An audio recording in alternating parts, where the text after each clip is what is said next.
মাছ মাংসের পাশাপাশি চাহিদা বাড়ছে কাঁকড়ার। যদিও কাঁকড়া শুধুমাত্র শীতকালেই পাওয়া যায়, তারপরেও হাটবাজার বা গ্রামগঞ্জে এখন কাঁকড়ার চাহিদা অনেক। শুধু গ্রামগঞ্জের হাটবাজারেই নয়, এখন শহরেও পাওয়া যায় কাঁকড়া। গ্রামগঞ্জের বিল থেকে কিছু ব্যক্তিরা কাঁকড়া ধরে এনে এই শহরে বিক্রি করেন। রাজশাহীর ব্যস্ততম সাহেববাজার এলাকায় বেশ কিছু কাঁকড়া ব্যবসায়ীদের দেখা যায়। এসব ব্যবসায়ীরা গ্রামগঞ্জ থেকে কাঁকড়া এনে শহরে বিক্রি করে। এসব কাঁকড়া প্রকার ভেদে 100 থেকে 150 টাকা কেজি দরে বিক্রি করে থাকেন বিক্রেতারা। চিকিৎসকরা বলছেন, কাঁকড়াতে মাছের মতোই আমিষ রয়েছে। আমিষের চাহিদা পূরণে কাঁকড়া বিকল্প হতে পারে। তবে অনেকেই এই কাঁকড়া খাওয়াকে খুব ভালো চোখে দেখেন না। অনেকেই আবার কাঁকড়া পছন্দ করেন না বা খেতেও চান না। তারপরও এক শ্রেণীর মানুষ এই কাঁকড়া কিনতে সাহেববাজারে উপস্থিত হন। প্রতিদিন এই কাঁকড়া তারা কিনে নিয়ে যে খান।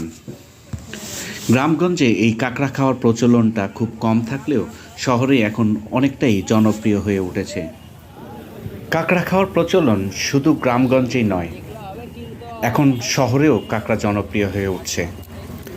পর্যাপ্ত পরিমাণ কাঁকড়া না পেলেও দিনভর ব্যবসায়ীরা যে কাঁকড়াগুলো পান সেগুলাই সকালে হাটে তোলা হয় বা শহরে নিয়ে আসা হয়। সেখান থেকে লোকজন কাঁকড়া কিনে বাসায় নিয়ে যান। অনেক সময় দেখা গেছে যে কাঁকড়া পরিষ্কার করার ক্ষেত্রেও যারা বিক্রি করেন তারাই পরিষ্কার করে দেন। এতে বাসায় নিয়ে যে কাঁকড়া পরিষ্কার করার ঝুটঝামেলা থেকে মুক্ত হন ক্রেতারা। অনেক ক্রেতাই বলছেন কাঁকড়া খেতে অনেকটাই ভালো লাগে, কারণ শীত মৌসুমে মাছ মাংস অনেক পাওয়া যায়।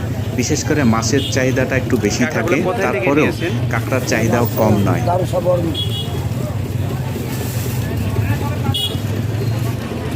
এগুলো রান্না হবে, পরিষ্কার করতে হবে।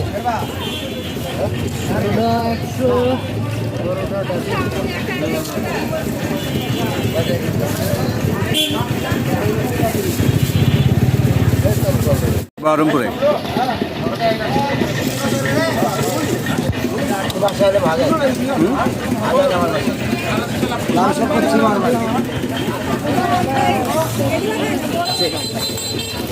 একটু বলেন তো, এগুলা কোথায় থেকে আপনি কিভাবে নিয়েছেন? সেটা আপনি ধরেন না অন্য কেউ ধরে? অন্য কেউ কয়েকজন মিলে এতগুলো কাঁকড়া তো ধরতে একটা সময় লাগে। শুধু কাঁকড়া মারার জন্য জাল পাতা?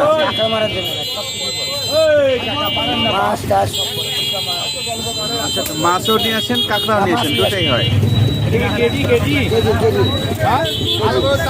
কাঁকড়া শুধু আমিষের চাহিদাই পূরণ করছে না, একদিকে মানুষের আমিষের চাহিদা যেমন পূরণ করছে, তেমনই বেকারত্ব দূর হচ্ছে।